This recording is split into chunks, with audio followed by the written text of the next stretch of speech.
Sanibonani nonke, ngingu-Dkt. Yusuf.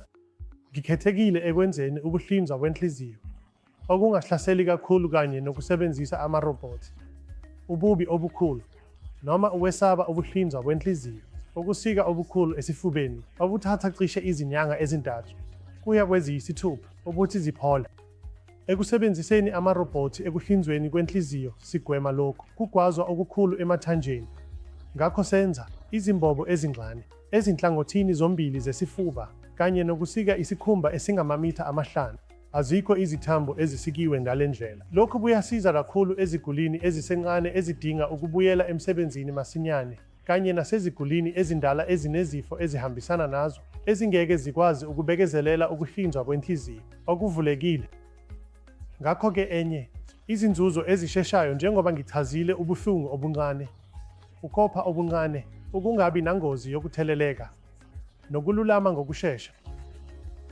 Ngokuhamba kwesikhathi, ngoba sisebenzisa imithambo ngokungafani nokuthatha imithambo emilenzeni, le mithambo inomphumela omuhle kakhulu wesikhathi eside.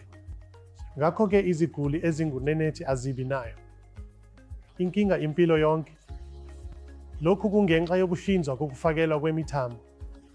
Siphinde senze ukuhlinzwa kwe-valve, ukuhlinzwa kokulungisa ama-valve, ngohlelo olufanayo olusizwa ngamarobhothi, ukuhlinzwa okungahlaseli kakhulu. Lapho kwenzeka into efanayo, senza izimbobo ezimbili ezincane kanye nokusika isikhumba okungamasentimitha amahlanu ukuze i-valve ingene noma ikhamera ingene. Futhi inzuzo yokuhlinzwa ngamarobhothi ukuthi ukwandiswa kungaba izikhathi ezingu-15 kuya kweziyi-20 kunamehlo ethu ajwayelekile. Ngakho-ke sibona konke kahle kakhulu. Singaqeqesha odokotela abancane kangcono. Futhi izandla sinemikhono emine esikhundleni sezimbili zethu. Ngakho-ke futhi iyazungeza izinga elingu-360. Ngakho-ke kwenza ukuhlinzwa kube lula futhi kube lula kakhulu. Ngakho-ke lezi yizinzuzo.